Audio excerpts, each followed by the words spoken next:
eggs. In just the past month, that price rose 8.5%.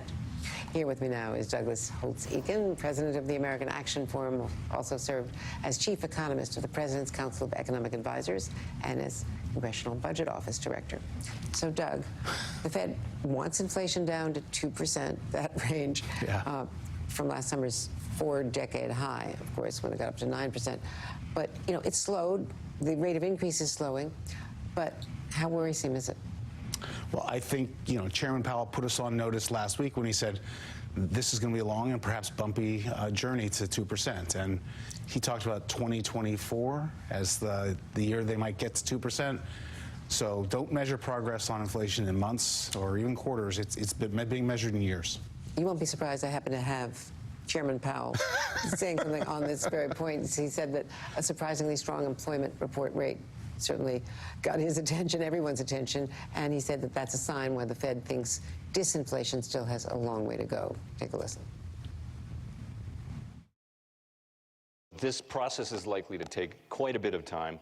It's not going to be, we don't think, smooth. It's probably going to be bumpy. And so we think that we're going to need to do further rate increases, as we said, and we think that we'll need to hold policy at a restrictive level for a period of time. Yeah. There you go. So not subtle. You know, he's letting everybody know what's going to happen, and that creates the whole issue of how do we get through this next? We're going into a political year, of course. Well, how does the president get through this? I think it's going to be bumpy. I think that's exactly right, because there are parts of the economy where the Fed has been very successful in wringing out the inflation, largely the goods sector.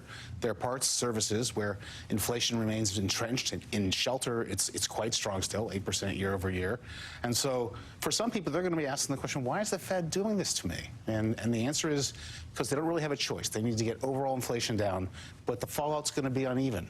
And when the fallout's uneven, you go to the Court of Appeals, which is the Congress, and you start saying, hey, wait, talk to that Fed. And so we're going to see a lot of scrutiny about this process in the year to come. It's going to be more contentious. Yeah, it's going to get uncomfortable in a Congress where there's so much division among the Republican ranks, to say nothing of overall, and there's going to be a lot of bashing going on, and we're heading into a debt ceiling crisis, or a deadline at least, sometime in May or June or July.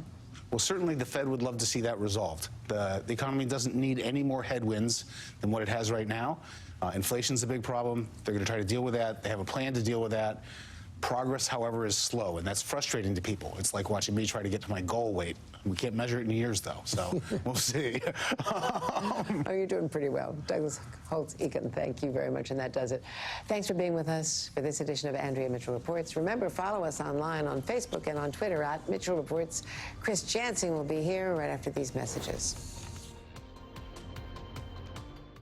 I just switched to Verizon Business Unlimited. It is just right for my little business.